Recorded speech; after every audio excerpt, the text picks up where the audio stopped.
You've packed your bags carefully, double-checked every pocket, zipped everything tight. And yet, as you step up to the TSA checkpoint, that little wave of anxiety still hits. Not because you're breaking the rules, but because the rules around traveling with medicine are so easy to get wrong. That's the anxiety so many travelers feel. Picture this. Pills are simple, but liquids or gel packs? That's where people fall into the trap. The truth is, your meds are allowed. Yet the difference between breezing through and being stuck at a table while your flight boards often comes down to how you handle those details. So in this video, I'll break down exactly what TSA looks for in 2025, the real mistakes that get bags pulled, and the smart packing habits that keep your medication under your control. And wait until you hear the liquid rule. Even frequent flyers are still getting it wrong. So why does TSA zero in on medicine at all? If it's clearly allowed? The answer isn't suspicion, it's technology. With the rollout of new CT scanners, officers can now rotate a 3D image of your bag.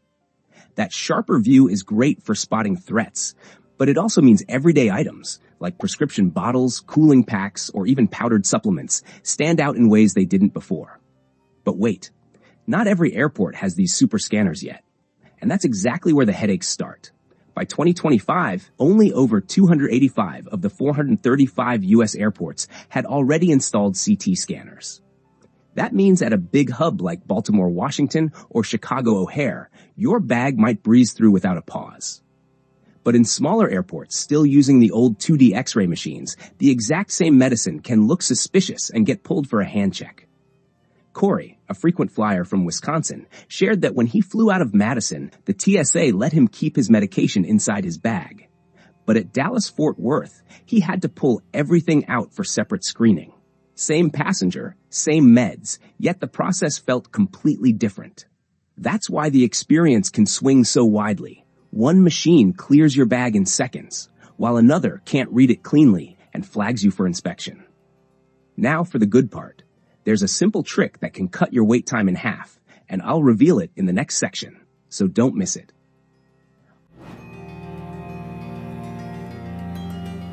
On paper, pills seem like the easiest thing to fly with. TSA doesn't limit solid medication. You can carry them in a pill organizer, a plastic bag, or tucked inside your backpack. Sounds straightforward, right? But this is where many travelers slip. TSA doesn't require you to keep pills in their original bottles, but showing up with at least one pharmacy-labeled container can save you from a long conversation at the checkpoint. Add a doctor's note if you're traveling with a large supply or injectable meds, and keep your insurance card handy.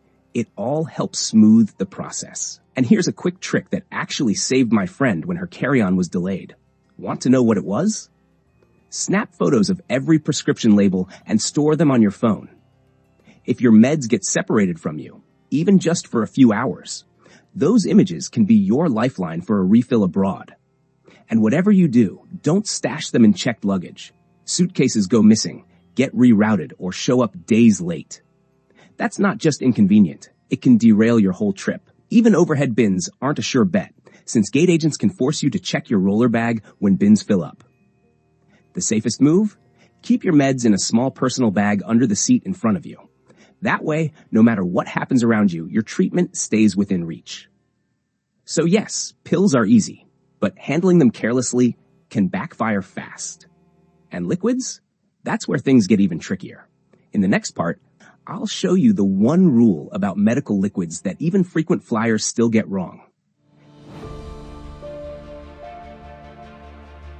This is where even seasoned travelers get caught. Liquids. Everyone knows the 3-1-1 rule. Tiny bottles under 3.4 ounces, sealed in a quart-sized bag. Shampoo, lotion, toothpaste.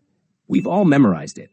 But what most people don't realize is that medical liquids play by a different set of rules. Insulin, prescription cough syrup, liquid Tylenol, even nutritional shakes. Yes, they can be larger than 3.4 ounces. And no, they don't have to squeeze into that plastic bag. TSA actually exempts them. Sounds like a free pass, right? Not quite, because the officer has to know what you're carrying. If you bury it at the bottom of your tote and it pings the scanner, you're almost guaranteed a bag check. Say it up front, I have medical liquids in this bag, and you've just saved yourself 10 minutes of awkward digging. And let's be honest, none of us want to be the traveler held up while an officer swabs a bottle of cough syrup as if it were suspicious. At Denver International, a passenger once had to step aside because her insulin cooling pack turned slushy in transit. Not dangerous, just messy, and it cost her precious minutes at boarding. She probably never expected that the fix would be so simple. Start with a fully frozen pack or use a cooling wallet designed for travel. Here's the twist. Not every liquid counts as medical, even if you think it should. Hand sanitizer, for example, that's back under the 3.4-ounce rule like everything else. It's a strange loophole, but it catches people all the time. So yes, liquids are allowed, but only if you handle them smartly.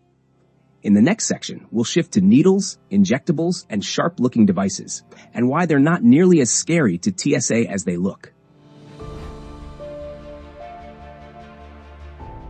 For many travelers, this is the part that sparks the most anxiety. Pills are one thing, but needles, syringes, or auto-injectors? They look like trouble before you even unzip the bag. The reality, though, is less dramatic. TSA allows them, as long as they travel with the medication they're intended for. That means insulin with its syringe, or an EpiPen with the prescription label visible. A loose syringe rolling around in your backpack can raise questions, but stored neatly with a labeled injector pen or insulin vial, it usually passes with no problem. Used needles are also permitted, but they need to be in a sharps container. Travelers who bring pocket-sized sharps boxes usually get waved through quickly. Without one, you're left fumbling in front of an officer who now has to handle something unsafe. Take this example. It shows just how straightforward it can be. A traveler managing multiple sclerosis flew with an entire treatment kit, dozens of injectors, cooling pouches, and paperwork to match. Instead of grilling him, the officer glanced at the labels, nodded, and sent him on his way. No drama, no delay. So if syringes have been weighing on your mind, relax. TSA isn't looking to confiscate them. They just want to see them presented clearly and safely. Now I'm curious, have you ever been stopped at security because of injectables or medical devices? Share your experience in the comments because your story could be the exact reassurance another traveler needs. One of the smartest moves frequent travelers make is carrying a bag just for medicine. Not a catch-all tote full of snacks and electronics, but a pouch or small case that holds nothing else. Why does it matter? Because when an officer spots a bag marked medical supplies, the purpose is obvious. It sets the tone right away. This isn't clutter, it's health-related. And depending on the airline, that pouch may not even count toward your carry-on allowance. Think of it like a VIP pass through security. While others are digging through backpacks to find stray pill bottles, you've already got everything together. The process feels smoother, and you stay in control instead of scrambling under pressure. I've even heard from travelers who carry multiple injectables daily. Before, security was the most stressful part of their trip. With a dedicated medical tote, it became routine. Take it out, show the label, and keep moving. Think of it less as extra baggage and more as peace of mind. And in the next section, we'll zoom in even further, because the containers you use inside that bag can make the difference between a stressful trip and a smooth one, especially if your meds need cooling. Keeping medicine safe isn't just about temperature. It's also about staying on the right side of foreign rules. Miss either one, and your trip can get complicated fast. Let's start with storage. Insulin or biologics won't survive a warm backpack. TSA allows gel packs, even if they've softened, as long as you declare them. If they're slushy, you might get a quick swab, but that's it. To keep it hassle-free, most travelers freeze a pack overnight and swap it in right before heading out. But here's the part you might not expect. What if freezing isn't an option? Flight crews often rely on evaporative cooling wallets like Frio cases. Soak them in water, and they'll keep meds cool for hours with zero ice or batteries. For ultra-long trips, a small amount of dry ice is sometimes permitted if labeled properly, though that's more niche. And now the real twist. Temperature isn't your only risk. What's perfectly fine in the US can trigger alarms abroad. Sudafed is banned in Japan. Certain ADHD meds draw scrutiny in Mexico. Even a routine inhaler can suddenly be flagged as restricted. That's where a doctor's note or printed prescription can save you from a long, awkward conversation. That's why experienced travelers build a safety net. Some keep a printed prescription tucked right into their passport so it's always within reach.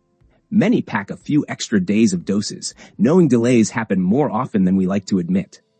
And instead of emptying every pill into organizers, they keep at least one original bottle with the pharmacy label intact, proof that what they're carrying is legitimate. And remember the tip from the pills section? Snapping photos of your labels. It takes seconds, but it gives you a digital backup that can save you if luggage gets delayed or a customs officer starts asking questions.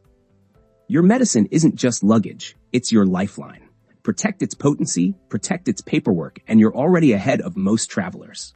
But even perfect prep won't help if you stumble at the final hurdle, the TSA checkpoint.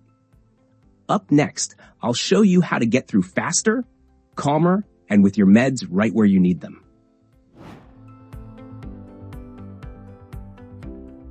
The checkpoint isn't just about rules. It's about pressure, bright lights, long lines, and the feeling that you need to move faster than you're ready for.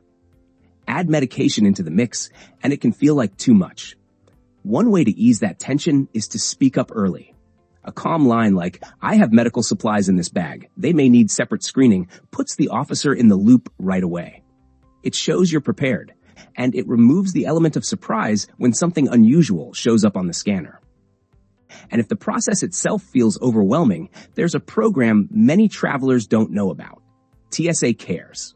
If you have a medical condition, a disability, or simply need extra support, you can call or email at least 72 hours before your flight.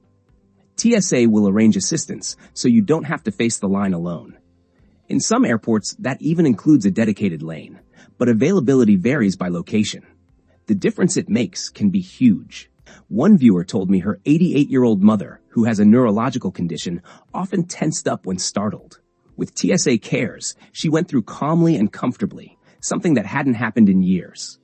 Of course, not every officer is patient. Random checks still happen, and sometimes you'll meet someone who's brusque.